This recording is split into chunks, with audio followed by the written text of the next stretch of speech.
সূরা নিসার 61 নম্বর আয়াতে আল্লাহ পাক রব্বুল আলামিন বলেন, ওয়া ইযা কিলা লাহুম তাআলাউ ইলা মা আনজালাল্লাহু ওয়া ইলার রাসূলি রাআইতাল মুনাফিকিনা ইয়াসুদ্দুনা আনকা সুদুদা।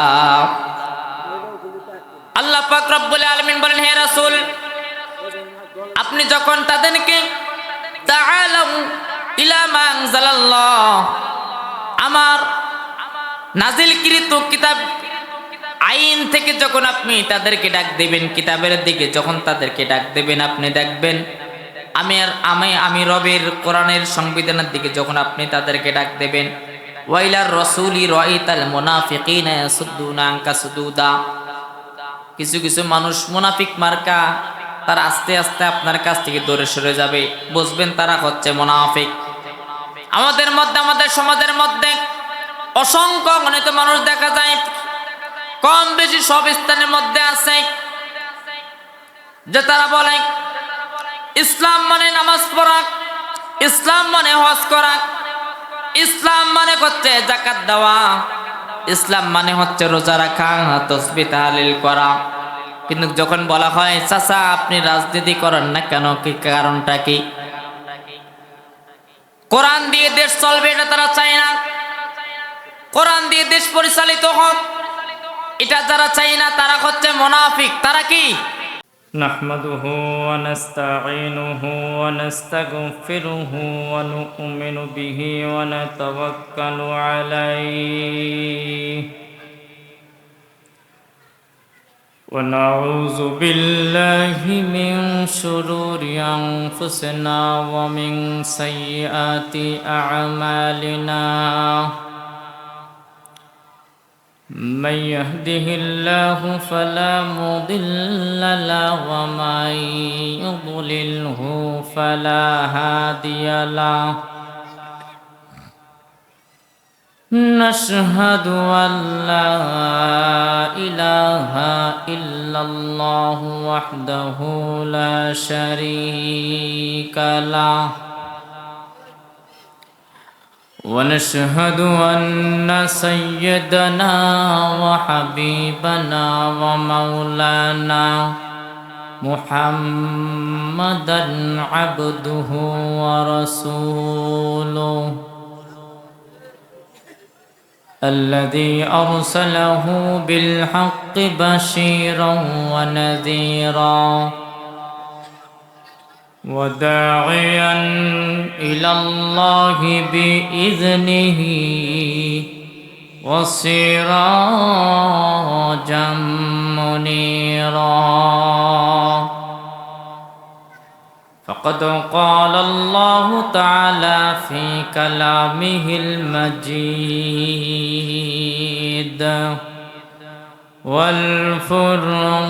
والفرقانه الحميد.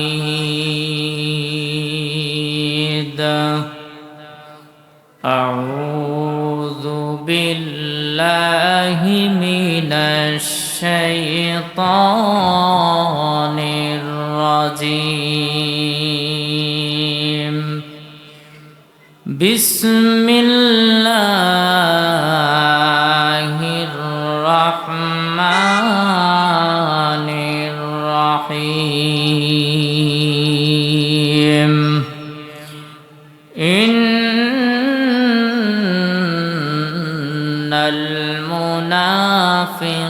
المنافقين في الدرك الأسفل من النار ولن تجد لهم نصيرا. صدق الله العظيم.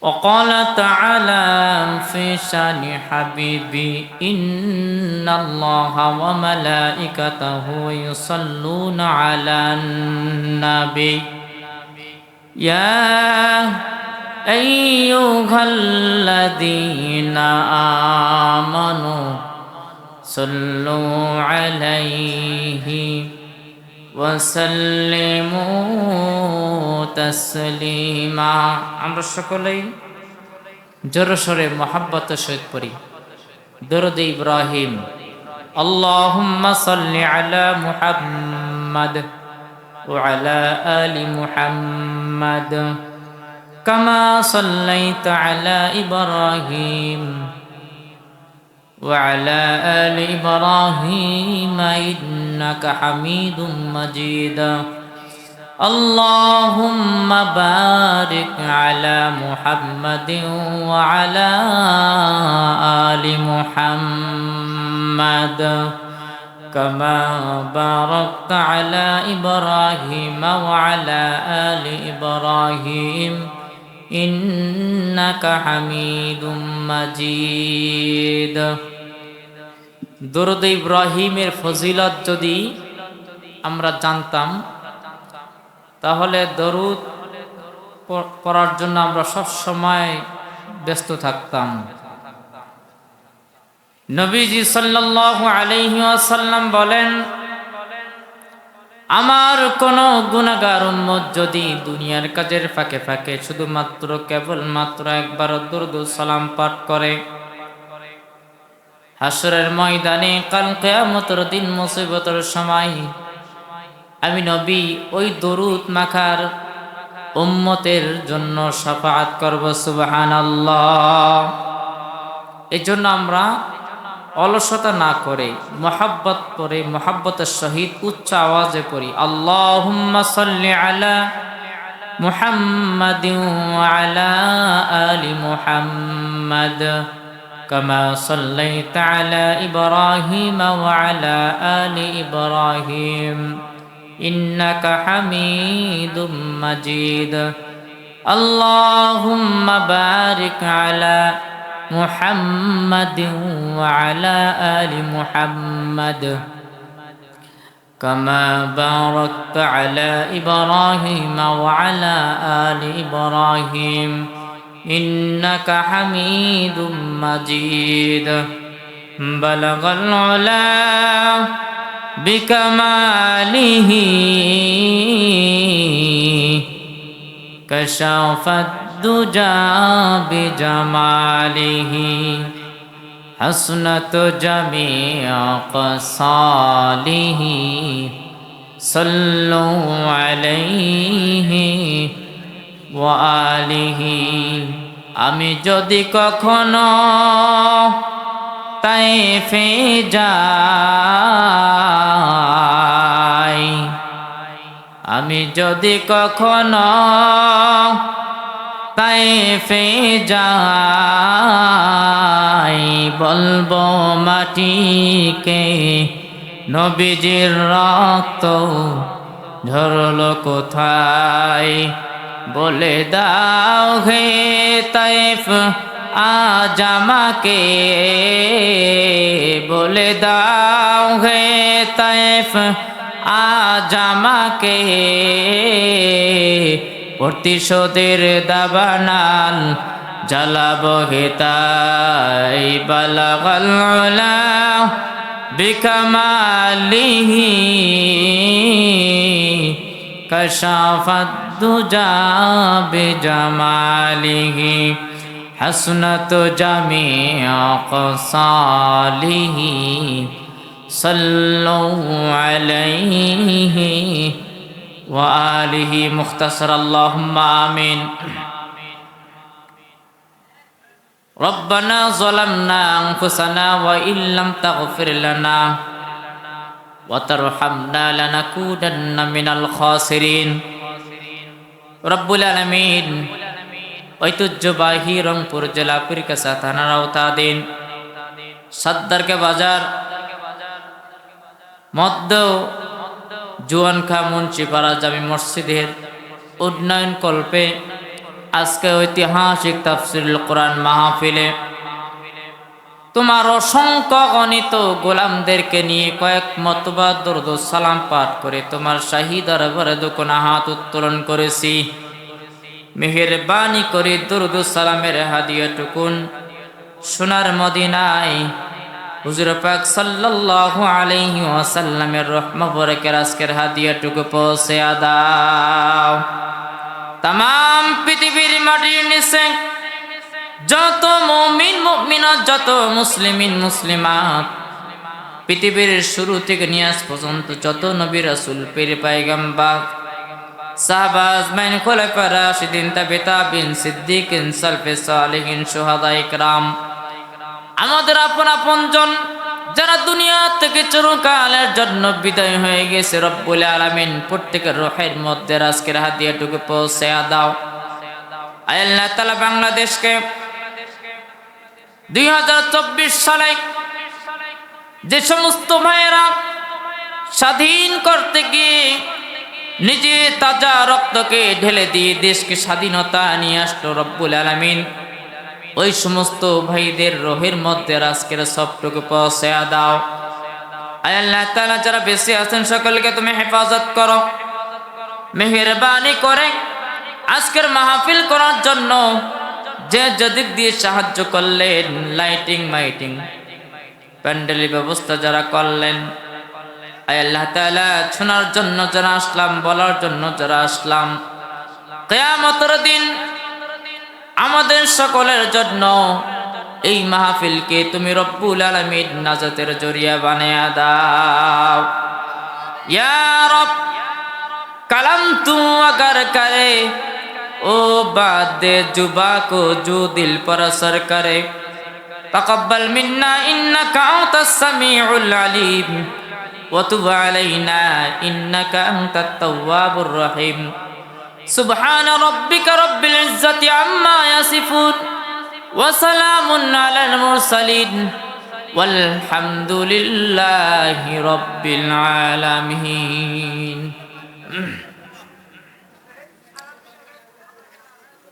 अल्हम्दुलिल्लाहि रब्बिल आलामीन अस्सलातु वस्सलामु अला सय्यिदिल मुरसलीन व अला आलिहि व असहाबिहि अजमाइन।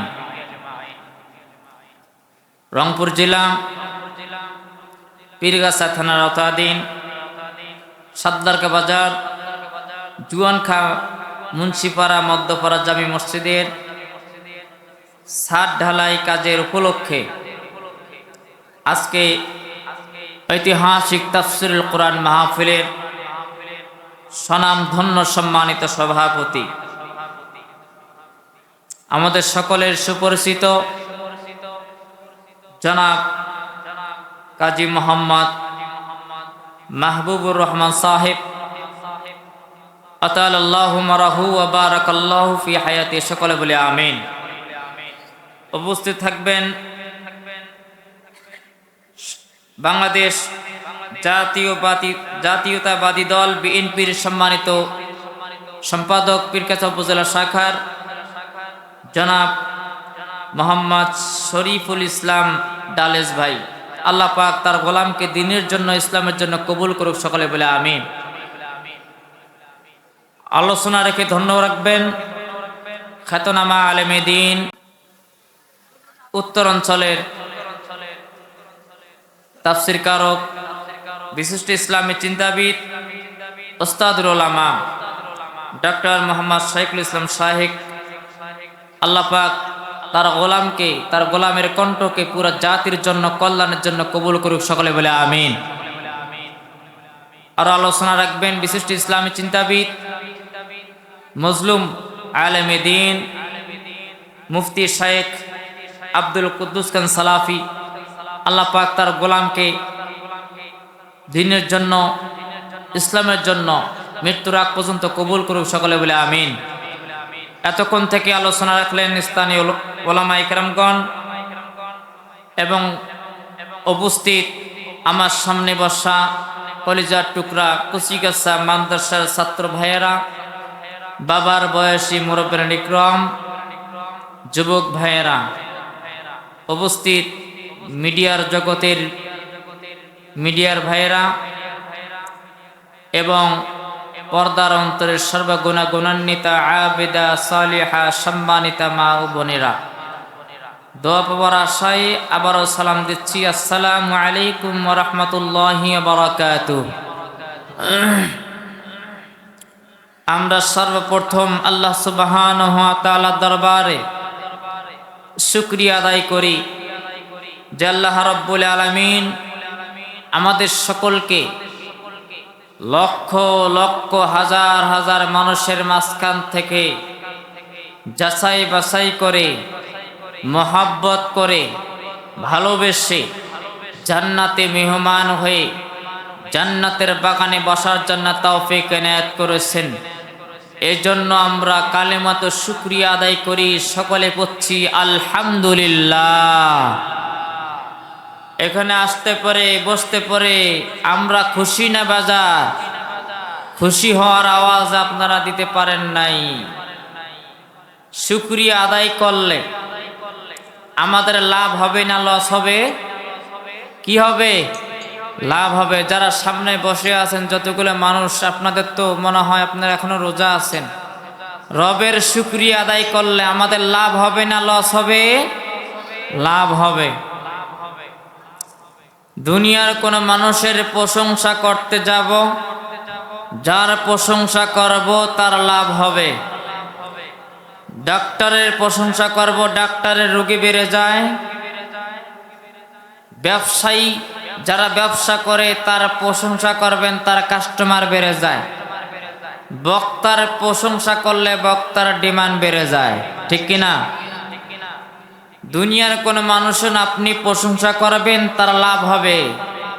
আপনার লাভ হতে পারে অস্থায়ী লাভ, চিরস্থায়ী কোনো লাভ হবে না। কিন্তু আল্লাহ পাক রব্বুল আলামিন মহা পবিত্র আল কোরআন কারীমের মাধ্যমে জানাইতেছেন, হাবিব আপনি আপনার উম্মতদেরকে জানিয়ে দেন, যদি কোনো বান্দা কোনো বান্দি আমি আল্লাহ পাকের নিয়ামত পাওয়ার পরে শুকরিয়া আদায় করে, আমি রব্বুল আলামিন বলে দিচ্ছি আমি আল্লাহর কোনো লাভ হবে না। যে বান্দা শুকরিয়া আদায় করবে ওই বান্দার লাভ হবে। চিৎকার দিয়ে বলেন সুবহানাল্লাহ। রব্বুল আলামিন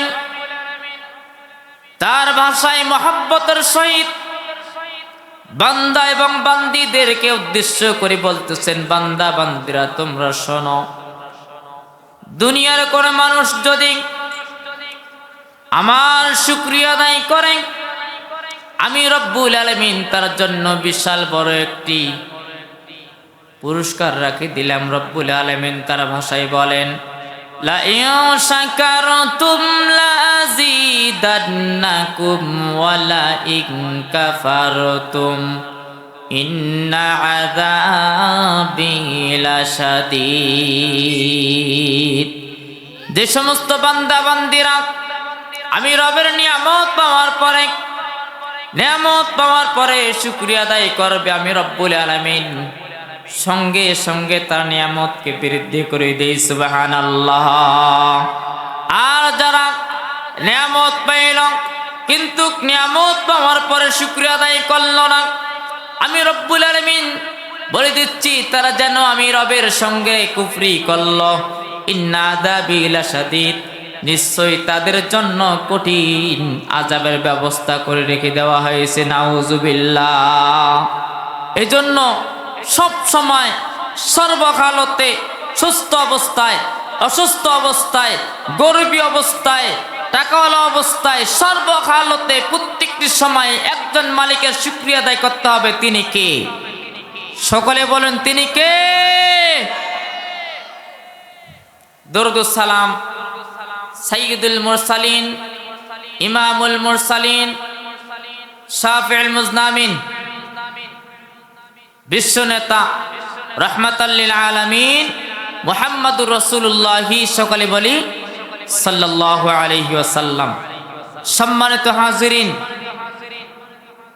আজ আমরা এখানে এমন একটি মহাগ্রন্থ আল কোরআন কারীমের আলোচনা শোনার জন্য এখানে বসলাম, যে কোরআনের জন্য এক জাতি মার খাচ্ছে, আবার এই কোরআনের জন্য, কোরআনের সঠিক কথাগুলো বলার জন্য, কোরআনের সঠিক পথে চলার জন্য কিছু শ্রেণীর মানুষ নির্যাতনের শিকার হচ্ছে। কথা বলেন ঠিক কিনা?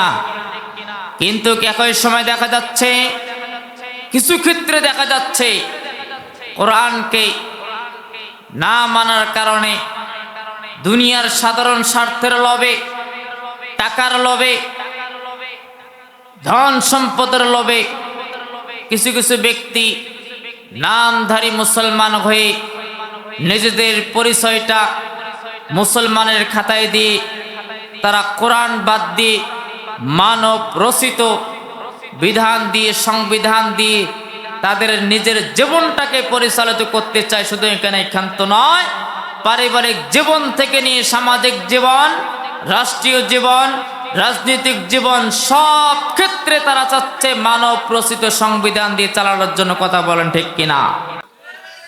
প্রিয় বন্ধুগণ আমার, আল্লাহ পাক রব্বুল আলামিন এই মহাগ্রন্থ আল কোরআনুল কারীম নাজিল করেছেন।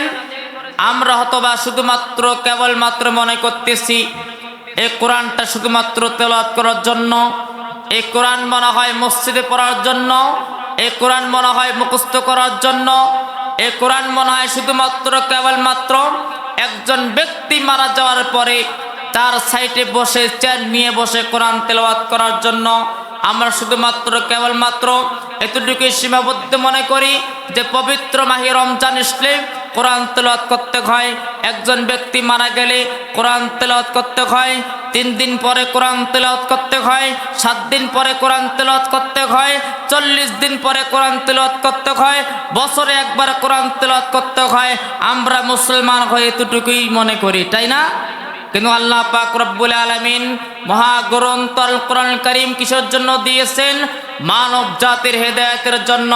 আল্লাহ পাক রব্বুল আলামিন বলেন, কিতাবুন আনজালনাহু ইলাইকা লিতুখরিজান নাস মিনাজ জুলুমাতি ইলান নূর। আল্লাহ পাক রব্বুল আলামিন এই মহাপবিত্র আল কোরআনুল কারীমকে নাজিল করেছেন শুধুমাত্র কেবলমাত্র সমাজের অসংখ্য অগণিত অন্যায়, অত্যাচার, জুলুম, নির্যাতন, অবৈধভাবে ব্যবসা, চাঁদাবাজ, ডান্ডারবাজকে বন্ধ করার জন্য আল্লাহ পাক রব্বুল আলামিন কোরআনুল কারীমকে নাজিল করেছেন। কথা বলেন ঠিক কিনা? এই কোরআন শুধুমাত্র কেবলমাত্র মসজিদ, মাদ্রাসা, খানকায় তেলাওয়াত করার জন্য নয়। এই কোরআন হচ্ছে একজন মানব জীবনের জন্মের পর থেকে নিয়ে মৃত্যুর আগ পর্যন্ত পারিবারিক জীবন, সামাজিক জীবন, রাষ্ট্রীয় জীবন, রাজনৈতিক ক্ষেত্রে জীবন, একজন মানুষের রান্নাঘর থেকে নিয়ে সংসদ ভবন পর্যন্ত কিভাবে চলতে হবে সব সমস্যার সমাধান করার জন্য আল্লাহ পাক রব্বুল আলামিন এই কোরআনকে নাজিল করেছেন। কথা বলেন ঠিক কিনা? যদি কোনো ব্যক্তি মনে করে যে এই কোরআন শুধুমাত্র তেলাওয়াত করার জন্য সীমাবদ্ধ নয়, যদি কোনো ব্যক্তি মনে করে যে কোরআন আমি শুধুমাত্র কেবলমাত্র তেলাওয়াত করব আর রেখে দেব, তাহলে মনে রাখবেন ওই ব্যক্তি এখনো প্রকৃত মুসলিম হতে পারে নাই। কারণ এই কোরআন যদি শুধুমাত্র কেবলমাত্র তেলাওয়াত করার জন্য নাজিল করা হতো, এই কোরআন যদি শুধুমাত্র কেবলমাত্র মসজিদ, মাদ্রাসা, খানকার জন্য নাজিল করা হতো, তাহলে আপনারা আমার বিশ্বনবী মুহাম্মদুর রাসূলুল্লাহ সাল্লাল্লাহু আলাইহি ওয়াসাল্লামকে তায়েফের ময়দানে রক্তাক্ত হওয়া লাগতো না, উহুদের ময়দানে রক্তাক্ত হওয়া লাগতো না। যথাৎ আল্লাহর নবী সাল্লাল্লাহু আলাইহি ওয়াসাল্লাম তার ভাষণে এতটুকু বুঝাইতে চাইছিলেন যে কোরআন শুধুমাত্র কেবলমাত্র তেলাওয়াত করার জন্য আসে নাই, এই কোরআন এসেছে জমিন যার, কোরআন দিয়ে, কোরআনের সংবিধান দিয়ে একজন মালিকের আইন চলবে। কথা বলেন ঠিক কিনা? আলা লাহুল খলক ওয়াল আমর, সৃষ্টি যার, হুকুম চলবে তার। রব্বুল আলামিন তার ভাষায় কোরআনুল কারীমকে কিসের জন্য তিনি পৃথিবীতে পাঠালেন? আল্লাহ পাক রব্বুল আলামিন তার ভাষায় বলেন, বান্দারে শোনো, পৃথিবীর যে কোনো সমস্যা যদি তুমি পড়ে থাকো, পারিবারিক সমস্যা, সামাজিক সমস্যা, রাজনৈতিক সমস্যা, রাষ্ট্রনীতি সমস্যা, যে কোনো সমস্যা হোক না কেন, সব সমস্যার সমাধান করার জন্য আমি রব্বুল আলামিন এই কোরআনকে নাজিল করলাম। যদি কোনো বান্দা, কোনো বান্দি কোরআনের সমস্ত সংবিধান অনুযায়ী, কোরআনের সমস্ত আইন অনুযায়ী যদি তাদের জীবনকে পরিচালিত করে, আমি আল্লাহ পাক রব্বুল আলামিন সব সমস্যার সমাধান করে দেব। চিৎকার দিয়ে বলেন আল্লাহু আকবার। আর জলে বলেন আল্লাহু আকবার। বন্ধুগণ আমার, আর যারা কোরআনের সংবিধানকে যারা অস্বীকার করবে, কোরআনের আইনকে যারা অস্বীকার করবে, আল্লাহ পাক রব্বুল আলামিন তার ভাষায় বলেন ওয়ামান আ'রাদা আন যিকরি ফাইন্না লাহু মাঈশাতান দানকা ওয়া নাহশুরুহু ইয়াওমাল কিয়ামাতি আ'মা ক্বালা রাব্বি লিমা হাশারতানি আ'মা وقد كنت بصيرا قال كذلك أتتك آياتنا فنسيتها وكذلك اليوم تنسى রব্বুল আলামিন বলেন যে সমস্ত বান্দারা আমার জিকিরকে অস্বীকার করবে, ওমান আ'রাদা আন যিকরি, আমার জিকিরকে যারা অস্বীকার করবে, দঙ্কা ওয়া নাহশুরুহু ইয়াওমাল কিয়ামাতি আমা, আমি রব্বুল আলামিন হাসরের ময়দানে কিয়ামতের দিন, যেদিন সন্তান তার বাবাকে পরিচয় দেবে না, বাবা তার সন্তানকে পরিচয় দেবে না, ভাই তার বোনকে পরিচয় দেবে না, কেউ কাউকে পরিচয় দেবে না, যেদিন সোহাত মাথার উপরে সূর্যোদয় হবে, সে মাথার মগজগুলো গলে টপ টপ করে জমিনের মধ্যে পড়ে যাবে। সে হাসরের ময়দানে পৃথিবীতে যারা কোরআনের আইনকে যারা অস্বীকার করবে, আল্লাহ পাক রব্বুল আলামিন তাদেরকে সংকীর্ণ করে দেবেন, অপমান করবেন, অপদস্থ করবেন। কিভাবে অপমান করবেন? ক্বালা রাব্বি লিমা হাসারতানি আমা ওয়া ক্বাদ কুনতা বাসীরা, হাসরের ময়দানে ওই সমস্ত ব্যক্তিদেরকে আল্লাহ পাক রব্বুল আলামিন অন্ধ করে তুলবেন।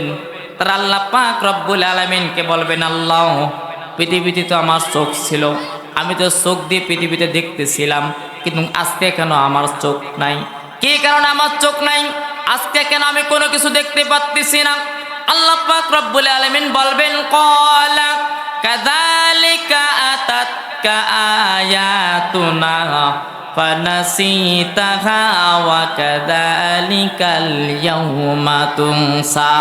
বান্দারে, তুমি পৃথিবীর মধ্যে আমার আয়াতগুলিকে তুমি অস্বীকার করতা। তোমার সামনে যখন কোরআন কারীম থেকে তেলাওয়াত করা হতো, কোরআনের সংবিধানগুলো যখন বলা হতো, তখন তুমি ঠাট্টা করতা, বদমাশি করতা, শয়তানি করতা, বাধা সৃষ্টি করতা, অস্বীকার করতা। এই জন্য কিয়ামতের দিন আমি রব্বুল আলামিন তোমাকে অন্ধ করে তুললাম। বলেন নাউজুবিল্লাহ।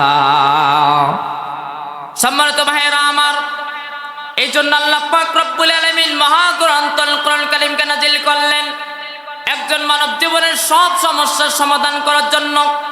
এই জন্য কবি বলেন, এ বাণী সকলের নয় শুধু মুমিনের, যারা ঈমান চলে ফল পাবে কোরআনের। এ বাণী সকলের নয় শুধু মুমিনের, যারা ঈমান চলে ফল পাবে কোরআনের। ঘরে বলো কিবা রাষ্ট্রে বলো, ঘরে বলো কিবা রাষ্ট্রে বলো, অশান্তি দূর করে শান্তি আনে সমাধান। সমাধান চাও যদি জীবনে মরণে, ফিরে যাও খোঁজে নাও চোখ রাখো কোরআনে। সমাধান এ যে চির আমলান চির মুক্তির ডাক, এ যে মহাবাণী খোদারি কালামে পাক। এই দুনিয়ায় আর সেই দুনিয়ায়, এই দুনিয়ায় আর সেই দুনিয়ায়, মুক্তি পাবে তুমি দু জাহানে। সমাধান সমাধান চাও যদি জীবনে মরণে, ফিরে যাও খোঁজে নাও চোখ রাখো। সম্মানিত হাজরিন, আমি এতটুকুই আপনাদের সামনে বোঝাচ্ছিলাম আপনাদেরকে যে কোরআনটা কি শুধুমাত্র কেবলমাত্র তেলাওয়াত করার জন্য আসছে, নাকি আরো কাজ আছে কোরআনের? কি কাজ আছে? একজন ব্যক্তির মানব জীবন থেকে নিয়ে একদম সংসদ ভবন পর্যন্ত সব ক্ষেত্রে কোরআনুল কারীম ছাড়া কোনো সমাধান পাওয়া যাবে না।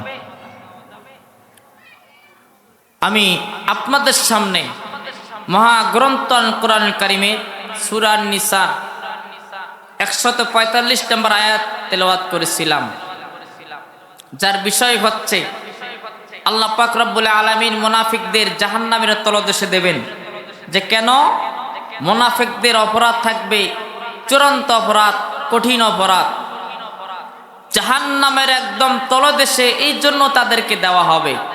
কারণ ইসলাম সমাজ, দেশ এবং রাষ্ট্র, একটি পরিবার, একটি সমাজ, একটি রাষ্ট্রকে নষ্ট করার জন্য হাজার নয় একজন মুনাফিকে যথেষ্ট। কথা বলেন ঠিক কিনা? ইসলাম কাফের মুশরিকদের মাধ্যমে যে পরিমাণ ক্ষতি হয় তার চাইতে দ্বিগুণ পরিমাণ ক্ষতি হয়ে থাকে মুনাফিকদের মাধ্যমে। তার কারণ কাফের মুশরিকেরা তারা সামন থেকে সামনাসামনি তারা আক্রমণ করে, যে আক্রমণ আটকানো যায়। আর মুনাফিকধারী নামধারী মুসলমানেরা পিছন দিক দিয়ে আক্রমণ করে, যে আক্রমণ আটকানো যায় না। সম্মানিত ভাইয়েরা আমার, আল্লাহ পাক রব্বুল আলামিন মহাগ্রন্থ আল কোরআন কারীমের সূরা নিসা 145 নম্বর আয়াতে আল্লাহ পাক রব্বুল আলামিন বলেন, ইন্নাল মুনাফিকিনা ফিদ দারকিল আসফালি মিনান নার। রব্বুল আলামিন বলেন, নিশ্চয়ই যারা মুনাফিক এদের স্থান হবে জাহান্নামের তলদেশে। কোথায় বলেন তো? জাহান্নামের তলদেশে। তার কারণ হচ্ছে মুনাফিকরা হচ্ছে এদের সুরত এমন পরিমাণ, এদের মাথায় টুপি থাকতে পারে, গায়ে পাঞ্জাবি থাকতে পারে, মুখে দাড়ি থাকতে পারে, হাতে বড় বড় তসবিহ থাকতে পারে, তারা 5 ওয়াক্ত নামাজিও হতে পারে, বড় দরবেশও হতে পারে, তাদের নামটা মুসলমানও হতে পারে, কিন্তু তারা ভিতরে ভিতরে এমন কিছু কাজ করে থাকবে যে কাজের কারণে সমাজের ইসলামতা নষ্ট হয়ে যায়, সমাজের সৌন্দর্য, ইসলামের সৌন্দর্য কি হয়? নষ্ট হয়ে যায়। আল্লাহর হাবিব সাল্লাল্লাহু আলাইহি ওয়াসাল্লাম যখন কোরআনের দাওয়াত দেন, কোরআনের দাওয়াত দেওয়ার আগে তিনি নবুয়ত প্রাপ্ত হওয়ার আগ পর্যন্ত তেনার সঙ্গে যে সমস্ত মানুষগুলো সবসময় তাকে মহাব্বত করতেন, ভালোবাসতেন, আল্লাহর নবী সাল্লাল্লাহু আলাইহি ওয়াসাল্লাম নবুয়ত প্রাপ্ত হওয়ার আগ পর্যন্ত যে সমস্ত ব্যক্তিরা তাকে মহাব্বত করতেন, ভালোবাসতেন, আল আমিন নামে উপাধি দিল। কিন্তু পরবর্তীতে সময় আল্লাহর পয়গম্বর মুহাম্মদ সাল্লাল্লাহু আলাইহি ওয়াসাল্লাম যখন কোরআনের সংবিধান দেওয়ার জন্য কোরআনের দাওয়াত দিয়ে মানুষের দ্বারায় দ্বারায় গেলেন, কোরআনের সংবিধান বাস্তবায়ন হওয়ার জন্য যখন মানুষের কাছে যাওয়া শুরু করলেন, তার কাছের মানুষগুলো, মহব্বতের মানুষগুলো তার কাছ থেকে দূরে সরে যাচ্ছিল। আল্লাহ পাক রব্বুল আলামিন সূরা নিসার 61 নম্বর আয়াতে আল্লাহ পাক রব্বুল আলামিন বলেন, ওয়া ইযা কিলা লাহুম তাআলাউ ইলা মা আনজালাল্লাহু ওয়া ইলার রাসূলি রাআইতাল মুনাফিকিনা ইয়াসুদ্দুনা আনকা সুদুদা। আল্লাহ পাক রব্বুল আলামিন বলেন, হে রাসূল, আপনি যখন তাদেরকে তাআলাউ ইলা মা আনজালাল্লাহ, আমার নাজিলকৃত কিতাব আইন থেকে যখন আপনি তাদেরকে ডাক দেবেন, কিতাবের দিকে যখন তাদেরকে ডাক দেবেন, আপনি দেখবেন আমি রবের কোরআনের সংবিধানের দিকে যখন আপনি তাদেরকে ডাক দেবেন, ওয়াইলার রাসূলি রাআইতাল মুনাফিকিনা ইয়াসুদ্দুনা আনকা সুদুদা, কিছু কিছু মানুষ মুনাফিক মার্কা, তারা আস্তে আস্তে আপনার কাছ থেকে দূরে সরে যাবে, বুঝবেন তারা হচ্ছে মুনাফিক।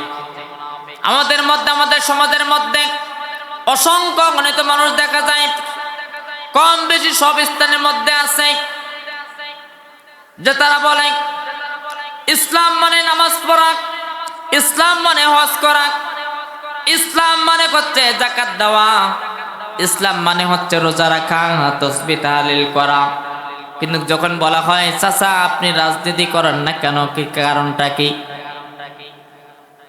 কোরআন দিয়ে দেশ চলবে এটা তারা চায় না, কোরআন দিয়ে দেশ পরিচালিত হোক এটা যারা চায় না তারা হচ্ছে মুনাফিক। তারা কি? মুনাফিক। আল্লাহ পাক রব্বুল আলামিন এটাই বলতেছেন, ওয়া ইদা কিলা লাহুম তাআলাউ ইলা মা আনজালাল্লাহু ওয়া ইলার রাসূলি রাআইতাল মুনাফিকিনা ইয়াসুদ্দুনা আনকা সুদুদা।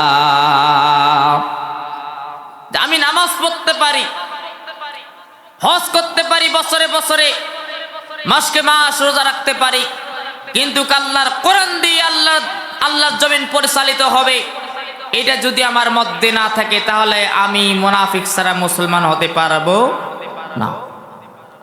এটা মুনাফিকের পরিচয়। আমি উপস্থিত তাও হতে বলতে চাই, জমিনটা কার? সকলে জবাব দেবেন, জমিনটা কার? বাড়ির থেকে যখন আসছেন, আসার সময় নিষেধ করছে যে হুজুর কি কয় কো, চা তো হুজুর একলা একলা খাইছে, খবরদার তুমি কোন আওয়াজ দিবে না, নিষেধ করছে নাকি? তাহলে কথা বলতেছেন না কেন? জমিন কার? আসমান কার? আমরা কার? জমিন আল্লাহর, আসমান আল্লাহর, সৃষ্টি আল্লাহ, আইন চলবে কার? এতটুকুই জ্ঞান যদি আমাদের মধ্যে থাকে, এতটুকুই কমন সেন্স যদি আমাদের মধ্যে থাকে, আমাদের দেশ স্বাধীনতার পর থেকে নিয়ে এই পর্যন্ত প্রায় 53 থেকে 54 বছর হয়ে গেল, আজ পর্যন্ত দেশ থেকে দুর্নীতি দমন করতে পারছে কি? জোরে বলেন, পারছে কি? কারণ যেটা দিয়ে দুর্নীতি দমন করতে হয় সেটাই তো নাই। সেটা কি বলেন? আল কোরআন। সেটাই তো নাই। আমি আপনাদেরকে ছোট্ট একটি গল্প বলে শেষ করে দিচ্ছি। এক এলাকায় একজন চোর ছিল, চোরের নাম হচ্ছে কাল্লা চোর। কি চোর? কাল্লা চোর। দেখতে খুবই কালো ছিল, বিশ্রী ছিল, এই জন্য তার নাম রাখা হয়েছে কাল্লা চোর। তো একদিন হঠাৎ এক বাজারে গেছে, বাজারের মানুষ তাকে কোনোদিন দেখে নাই, শুধু নাম শুনছে যে কাল্লা চোর। ওই ব্যক্তি যখন এক দোকানের সামনে গেল, দোকানের সামনে যাওয়ার পরে দেখতেছে এক দোকানদার টাকা গুনতেছে, 1000 টাকা, 500 টাকা নোট, বড় বড় নোট গুনতেছে। কথা কি বোঝা যায়? আমার কথা কি বোঝা যায়? কি গুনতেছে বলেন তো? টাকা গুনতেছে। তা কাল্লা চোরা দেখে তা তো আর লোভ মানে নাই যে এত বড় বড় নোট। তখন কাল্লা চোরা দোকানদারকে বলছেন, এই দোকানদার ভাই তুমি কি, এই দোকানদার ভাই তুমি কি কাল্লা চোরাকে দেখছো? কয় না দেখি না, কিন্তু শুনছি। তা বলতেছে চোর, দোকানদার ভাই তুমি কোনোদিন কাল্লা চোরকে দেখো না, কিন্তু শুনছো। তুমি যেভাবে টাকা গুনতেছো, সে যদি আসিয়া যদি টাকা চুরি করে নিয়ে যায় তখন কি করবা? কে বলতেছে এটা? কাল্লা চোরই বলতেছে দোকানদারকে। দোকানদার তো কোনোদিন তাকে দেখে নাই। এখন দোকানদার বলতেছে, ভাই আমি তো টাকা গুনতেছি আমার হাতে, কাল্লা চোর আমার হাত থেকে কিভাবে টাকা নিয়ে যাবে? এখন কাল্লা চোর বলতেছে, শুন তুই টাকা গন, আমি তোকে প্র্যাকটিক্যাল ভাবে দেখে দেই। টাকা গুনতেছে, কই যে তুমি টাকা গুনতেছো এইভাবে, এই যে আস্তে করে এইভাবে টাকাটা নেবে। চোর কিন্তু হাত থেকে টাকাটা নিল। কে নিল? কাল্লা চোরা নিল। কার কাছ থেকে? ব্যবসায়ীর কাছ থেকে। এইভাবে টাকাটা নেবে, এই যে এইভাবে দৌড় দেবে। টাকা নিয়ে দিছে দৌড়। কে দৌড় দিছে? এ তো আর বুঝতে বাকি নাই, কিরে এটাই তো চোর, এইটাই তো চোর, সে তো আমাকে ধোকা দিল। তার মানে আমি এই কথার মাধ্যমে এটাই বোঝাচ্ছি, আমার দেশ স্বাধীনতা হওয়ার পর থেকে নিয়ে যারাই ক্ষমতা আসে, ক্ষমতা আসার আগে বলে যে আমরা দুর্নীতি দমন করব, চোর ডাকাত লুটপাট করা বন্ধ করব, দেশে কোনো দুর্নীতি থাকবে না, কোনো চুরি ডাকাতি রাহাজানি জেনা ব্যভিচার অন্যায় অত্যাচার থাকবে না। কিন্তু যখন দেখা যায় তারা যখন ক্ষমতায় আসে তারা আবার দুর্নীতি করে। কথা বলেন ঠিক কিনা? আমি উপস্থিত তাও হইতে জনতাকে বলতে চাই, আল্লাহর জমিনে যে দেশের মানুষ 3 লক্ষ 3.5 লক্ষ মসজিদের আজান শুনে, রাতে আজান শুনে নামাজ পড়ে ঘুমিয়ে যায়, আবার যে দেশের মানুষ 3 লক্ষ 3.5 লক্ষ আজান শুনে ঘুম থেকে জাগ্রত হয়, 4.5 লক্ষ মাদ্রাসা মসজিদ থেকে যে দেশের মানুষ, লক্ষ লক্ষ আলেমের দেশ, হাজার হাজার হাফেজের দেশ, সে দেশে কোনো মানব রচিত সংবিধান দিয়ে দেশ চলতে পারে না। এজন্য আমাদেরকে ভাবতে হবে, আগামীর দেশ ইসলামের দেশ, আগামীর দেশ কোরআনওয়ালার বাংলাদেশ, যথাৎ 90% 95% বাংলাদেশে, এদেশে কোরআনের সংবিধান ছাড়া মানব প্রসিদ্ধ কোনো সংবিধান চলতে পারে